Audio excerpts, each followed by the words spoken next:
இங்க சுந்தரமே எப்பவும் போலயே இங்க சக்தி பண்ண எல்லா பிளானையும் உடைக்கிற மாதிரி சக்தி வர்றதுக்கு முன்னாடியே டைரக்டா இந்த பக்கம் வந்து பெரியசாமியை வச்சு வீட்டுல சக்தி தான் இதுக்கெல்லாம் காரணம், சக்தி வீணா என் மேல வந்து ஒரு பொய்யான பழியை சுமத்த பாக்குறாரு அப்படின்னு சொல்லி இந்த பக்கம் எல்லா பிரச்சனையும் சக்தி மேல திருப்பி போட்டுறாங்க. அதே நேரத்துல சக்தி வந்ததுக்கு அப்புறம் இங்க வீட்டுல இருக்க எல்லாருமே சக்தியை போட்டு சும்மா லெஃப்ட் ரைட் வாங்கிட்டு இருக்காங்க. அதே நேரத்துல சக்தியுமே ஏன்னா நீ கூட நான் நம்ப மாட்டேன் அப்படின்னு சொல்லி இந்த பக்கம் வந்து சண்முகத்தை கேட்கிறாங்க. ஆனா சண்முகமும் இல்லடா, உனக்கு எதிரான சாட்சிகள் எல்லாமே முரண்பாடா இருக்குடா, என்னால என்ன பண்ண முடியும் சொல்ல போனா நீ தான் சொன்னு இந்த பெரியசாமி சொல்றாரு அப்படின்னு சொல்லிட்டு இந்த பக்கம் பெரியசாமி கிட்ட கேட்கறாங்க. அதே நேரம் சக்தியுமே ஏன் பெரியசாமி நம்ம இதை மட்டும் தான் பேசணுமா அப்படின்னு சொல்லி கேட்கறப்ப கூட எங்க பெரியசாமியுமே ஆமாங்க நீங்க தானே சொன்னீங்க இந்த மாதிரி வந்து சுந்தர் வந்து ஆபீஸோட பணத்தை இந்த மாதிரி ஏமாத்திட்டு இருக்காரு அப்படின்னு நீங்க சொல்ல சொன்னீங்க, அதை தான் நம்ம பேசணும் அப்படின்னு சொல்லி சொல்றாங்க. இது கேட்டோன்னு வீட்டுல இருக்க எல்லாருமே இந்த பக்கம் சக்தி மேலே திரும்புறாங்க. அதே நேரத்துல எப்பவும் போலயே இங்க இருக்கிற ஜெயாவுமே இங்க பாரு சக்தி, நீ இந்த மாதிரி எங்களோட விஷயத்துல தலையிடுறது ரொம்பவே அதிகமா இருக்கு, அது மட்டும் இல்லாம எங்க ஆபீஸ் பிரச்சனையை மொத்தமே இந்த பக்கம் மாப்பிள்ள தான் எல்லாத்தையுமே வந்து கரெக்டா வந்து மேனேஜ் பண்ணிக்கிட்டு இருக்காரு, இப்போ நீ அவர் மேல பழி சுமத்தி என்ன பண்ண போற, அது மட்டும் இல்லாம இப்படி ஒரு எண்ணம் உனக்கு எப்படி வந்துச்சு அப்படின்னு சொல்லி கேட்கறாங்க. அதே நேரத்துல சக்தியுமே இங்க பாருமா நான் வேணுக்குன்னா இப்படி பண்ண கிடையாது, அவர் உண்மையாலுமே நம்ம ஆபீஸோட பணத்தை இந்த மாதிரி எடுத்திருக்காரு, இல்ல அப்படின்னா நான் இப்படி பேச மாட்டேன், அது மட்டும் இல்லாம அவருக்கு கூட இருந்து இந்த பெரியசாமி தான் அந்த பணத்தையுமே வாங்கி கொடுத்துருக்காங்க அப்படின்ற மாதிரி சொல்றாங்க. ஆனா இது எதையுமே நம்பாத பவானியுமே சும்மா நிறுத்துறா, எப்ப பார்த்தாலும் என்னோட ஹஸ்பண்ட் குறை சொல்றது உனக்கு வேலையா இருக்காடா, இதே மாதிரி தான் கொஞ்ச நாளைக்கு முன்னாடி என் ஹஸ்பண்ட் இதே மாதிரி ஆபீஸ் பணத்தை திருட்டுறாருன்னு சொல்லி எங்ககிட்டே வந்து சொல்லிட்டு இருந்த, ஆனா அது இல்லைன்னு சொல்லி நிரூபிச்சதுக்கு அப்புறம் அந்த விஷயத்தை நீ ஒத்துக்காம இன்னுமே அதை டிராவல் பண்ணிட்டு இருக்கியா, இப்போ என்ன உன் பொண்டாட்டியை வந்து இந்த மாதிரி நாங்க வந்து ஒதுக்கிட்டு இருக்கோம், அவ பண்ற தப்பு எல்லாமே வெளியில தெரிய வந்துருச்சுன்னா அவளும் வீட்டை விட்டு வெளியில போயிருவாங்கிறதுக்காக அவளுக்காக சப்போர்ட் பண்ற மாதிரி நீ என் வீட்டுக்காரரை பழிவாங்க நினைக்கிறியா, இந்த மாதிரி கேவலமான புத்தி உனக்கு இருக்கும் நான் நினைக்கவே இல்லடா அப்படின்னு சொல்லி இந்த பக்கம் பவானியுமே இங்க சக்தியை போட்டு லெஃப்ட் ரைட் வாங்கிட்டு இருக்காங்க. இங்க சக்தியுமே அக்கா இந்த மாதிரி தயவு செஞ்சு பொன்னியை பத்தியும் என்ன பத்தியும் தப்பா பேசிட்டு இருக்காத, உண்மை என்னன்னு உனக்கு தெரியாது, அது தெரிஞ்சதுன்னா கண்டிப்பா நீ ரொம்பவே கஷ்டப்படுவ அப்படின்னு சொல்லி சொல்றாங்க. ஆனா இந்த பக்கம் வந்து பவானியுமே என்னடா என்ன மிரட்டுறியா, என் வீட்டுக்காருக்கு எதிராக நான் முடிவெடுக்கணுன்ற மாதிரி என்ன நீ மிரட்ட பாக்குறியா அப்படின்னு சொல்லி கேட்கறாங்க.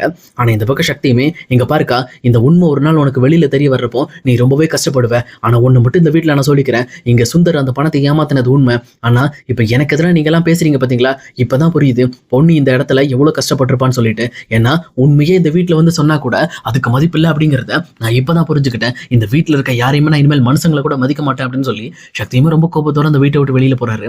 அதே நேரத்துல இதை பார்த்துட்டு இருக்கிற பிரீத்தியுமே ஏன் சக்தி கோவப்படுற, இந்த மாதிரி எல்லாருமே தப்பு பண்ற சகஜம் தானே, நீ உங்க மாமா கிட்ட ஒரு மன்னிப்பு கேட்டு உள்ள வா அப்படின்னு சொல்லி சொல்றாங்க. உடனே இங்க பிரீத்தியை பார்த்து சக்தியுமே இங்க பாரு என்னோட பர்சனல் விஷயத்துல தலையிறதுக்கு உனக்கு உரிமை கிடையாது, இன்னொரு டைம் என்னை பத்தி நீ பேசிட்டு இருக்காது அப்படின்னு சொல்லி இங்க பிரீத்திக்கு ஒரு வார்னிங்க போட்டுட்டு இங்க சக்தியும் அங்கிருந்து வெளியில கிளம்புறாரு. அதே நேரத்துல பொன்னியுமே இந்த பக்கம் பியூட்டி பார்லர்ல சக்தி என்ன பண்ண போறாரோ தெரியல அப்படின்னு சொல்லி ரொம்பவே பதட்டமாவும் பயந்துகிட்டே இருக்காங்க. அதே நேரத்துல எதுக்கும் ஒரு டைம் சக்திக்கு கால் பண்ணுவோம் அப்படின்னு சொல்லிட்டு இந்த பக்கம் அவங்களுமே சக்திக்கு கால் பண்றாங்க. அப்போ சக்தியுமே ரொம்ப டென்ஷனோட போயிட்டு இருக்கும்போது எங்க பொண்ணி கால் அட்டன் பண்றாங்க. பண்ணி இங்க பாரு பொண்ணி, உனக்கு என்ன நடந்துச்சோ அதே தான் பொண்ணி எனக்கு என் வீட்டில் நடந்துச்சு, இப்ப கடைசியில நான் தான் எல்லா தப்பும் பண்ணன்ற மாதிரி அந்த சுந்தர் எல்லாத்தையும் நிரூபிச்சிட்டாரு, அவன் மாதிரி ஒரு கேடு கட்டவன் இருக்கவே மாட்டான் அப்படின்னு சொல்லி இங்க சக்தியுமே பயங்கரமா ஃபீல் பண்ண ஆரம்பிக்கிறாங்க. அதே நேரத்தில் இதை தெளிவா புரிஞ்சுக்கிட்ட பொண்ணியுமே சரி சக்தி நான் இந்த மாதிரி இந்த ஏரியால தான் வேலை பார்க்கறேன், நீங்க இங்க வாங்க முதல்ல இங்க வந்து நம்ம காம் பண்ணிக்கலாம் அப்படின்னு சொல்லிட்டு பொண்ணியுமே சக்திக்கு ஆறுதல் சொல்றதுக்காக அங்க பியூட்டி பார்லருக்குமே வர வைக்கிறாங்க. அதுக்கேற்ற மாதிரி இங்க சக்தியுமே பியூட்டி பார்லர் வந்ததுக்கு அப்புறம் இங்க உள்ள பொண்ணு இருக்காங்களா அப்படின்னு சொல்லிட்டு அங்க இருக்கிற வேலை பார்க்குற பொண்ணுங்க கிட்ட கேட்கறாங்க. அப்ப அந்த பொண்ணுங்களுமே ஓ நீங்க தானே சக்தி, கொஞ்ச நேரம் வெயிட் பண்ணுங்க நான் பொண்ணியை வர சொல்றேன் அப்படின்னு சொல்லிட்டு அவங்களும் போயிட்டு இங்க கரெக்டா பியூட்டி பார்லர் ஓனர் ரூம்ல இருக்கிற பொண்ணியுமே கூப்பிடுறாங்க. இந்த மாதிரி உங்களோட வீட்டுக்காரர் வந்திருக்கார் பொண்ணி அப்படின்னு சொல்லி சொல்றாங்க. உடனே இந்த பக்கம் அந்த பியூட்டி பார்லர் ஓனரும் என்ன பொண்ணி இந்த மாதிரி உன் வீட்டுக்காரர் உங்ககிட்ட நல்லா சகஜமா பேச ஆரம்பிச்சிட்டாரா அப்படின்னு சொல்லி கேட்கறாங்க. அப்பதான் பொண்ணியுமே இல்ல மேடம், எனக்கு எங்க வீட்டுல என்ன நடந்துச்சோ அதே பிரச்சனை இப்ப எங்க வீட்டுக்காருக்கு நடந்துருச்சு, அவர் உண்மையே சொன்னப்ப கூட அவருமே போய் சொல்றாரு அப்படின்னு சொல்லி இப்ப அவர் மேல ஒரு பழியை சுமத்தி அவரையும் கஷ்டப்படுத்திட்டாங்க.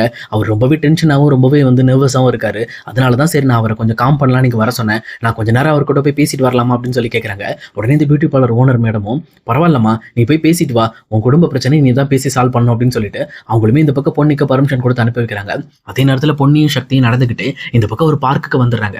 வந்தது மட்டும் இல்லாம எங்க சக்தியுமே ரொம்பவே ஃபீல் பண்ணி அழ ஆரம்பிக்கிறாரு. என்னை மன்னிச்சிரு பொண்ணி, இந்த மாதிரி ஒரு சூழ்நிலையில நான் நின்னதே கிடையாது, இந்த மாதிரி உன்னோட நிலைமை என்ன அப்படிங்கிறத எனக்கு புரிய வைக்கிறதுக்காகவே கடவுள் இப்படி ஒரு தண்டனை எனக்கு கொடுத்துருக்கான், எல்லா உண்மையும் தெரிஞ்சும் அந்த உண்மையை வெளிப்படுத்த முடியாம இருக்கிறது எவ்வளவு கஷ்டம் அப்படிங்கிறத இப்பதான் நான் புரிஞ்சுட்டு இருக்கேன் அப்படின்னு சொல்லிட்டு இந்த பக்கம் சக்தியுமே ரொம்பவே ஃபீல் பண்ணி குழந்தை மாதிரி அழுதுகிட்டே இருக்காங்க.